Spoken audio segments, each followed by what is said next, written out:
3 വർഷം മുമ്പ് ജോലിക്കിടയിൽ കാണാതായ തൊഴിലാളിയെ കണ്ടെത്താൻ കഴിയാതെ Munnar police. Munnar Kadalar estate east ഡിവിഷനിലെ എസ് ധനശേഖറിനെയാണ് ജോലിക്കിടയിൽ കാണാതായത്. ധനശേഖർ കാണാമറയത്തായി 3 വർഷം പിന്നിടുമ്പോഴും എവിടെയെന്ന് യാതൊരു വിവരവുമില്ല. 2021 ഏപ്രിൽ 30 രാവിലെ 9:30 ധനശേഖറിനെ ജോലിക്കിടയിൽ കാണാതായത്. കണ്ണൻദേവൻ കമ്പനിയുടെ കടലാർ ഈസ്റ്റ് ഡിവിഷനിലെ തൊഴിലാളിയായിരുന്നു 38-കാരനായ ധനശേഖർ.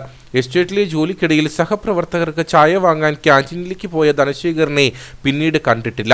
ധനശേഖർ എവിടെയെന്ന ചോദ്യത്തിന് ഉത്തരവുമില്ല. ധനശേഖറിനെ കാണാതായ ശേഷം തമിഴ്നാട്ടിൽ ഉൾപ്പെടെ വിവിധ സ്ഥലങ്ങളിൽ പ്രത്യേക സംഘം അന്വേഷണം നടത്തിയിട്ടും ഇയാളെക്കുറിച്ച് ഒരു വിവരവും ലഭിച്ചില്ല.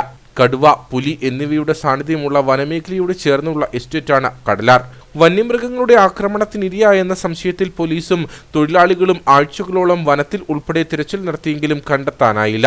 ഇയാളുടെ ബന്ധുക്കളുടെ ഫോൺ കോളുകൾ പരിശോധിച്ചിട്ടും പ്രയോജനമുണ്ടായിട്ടില്ല. ധനശേഖർ കാണാമറയത്തായി 3 വർഷം പിന്നിടുമ്പോഴും എവിടെയെന്ന ചോദ്യത്തിന് പോലീസിനും കുടുംബത്തിനും ഉത്തരമില്ല.